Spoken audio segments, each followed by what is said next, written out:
Understanding electromagnetic induction with Faraday's experiment. So, before I start off talking about anything over here, I have a decent question. Very simple question. When do we tell there is a change in value? Say I have something called as 3t. Okay, 30, not 3, 30 Tesla. That's the initial value. If it changes to any of these three values, right? If it turns out to be any of these three values after some time, in which case do we tell there is a change? Actually, I gave off the answer. But anyways, what is the answer? All of it. If the value increases or decreases, doesn't matter. Any change of this, like 30, even 30.5 is a change, right? Change is a change. So I want the main key thing here is increase or decrease of value does not matter. Change is a change, right? So please keep this in mind because we'll be using this idea. Okay. Now, so I am not going to explain the entire process at one go. I think I'll do it in two, three, or four different sections. So the first section is this: Faraday's experiment, the basic idea. An electrical current can be produced in a closed circuit, means we have a path for the electrons to move, without the use of electrochemical cells or battery. So what I generally use in most of the experiment is your cell, if not battery, right? But what he's telling you over here is we can generate electric current by moving a bar magnet towards or away from a closed circuit.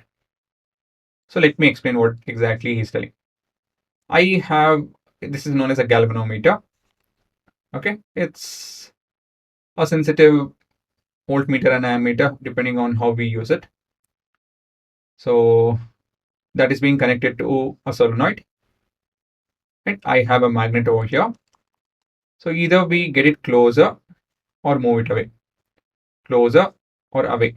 If I do this, just that, there is electric current flowing in it. If you guys don't believe me, have a look. So instead of galvanometer, I have my multimeter.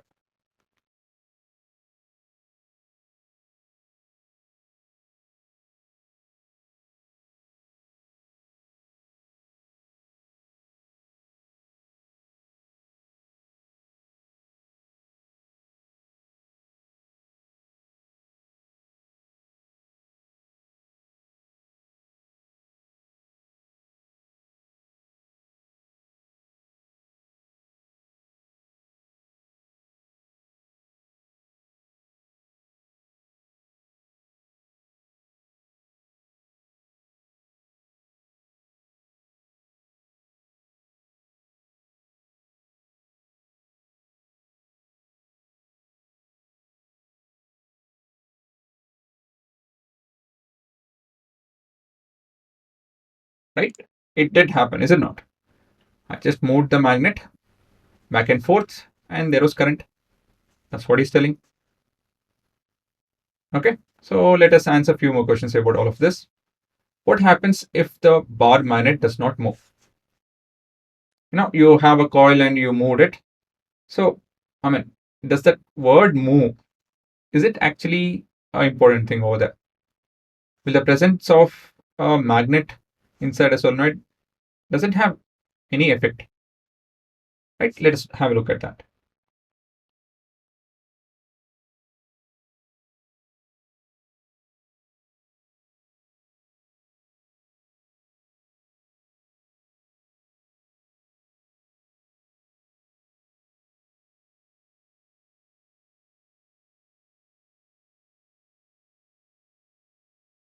So what happened?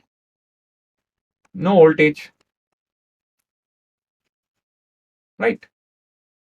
So yes, movement is very important. The word movement is important. Why? You'll understand in time. What happens if the coil moves and magnet stays still? So here we saw that, I mean, the statement tells that the magnet has to go back and forth. What if the other way around? Magnet stays still and the coil moves. So for that, you have another video.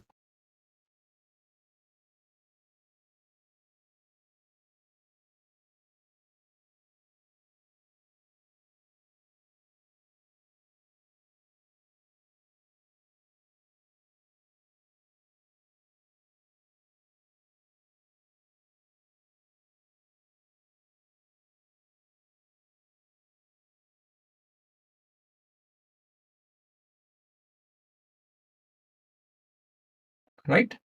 Here also we have a voltage. See, motion is always relative. What does that mean?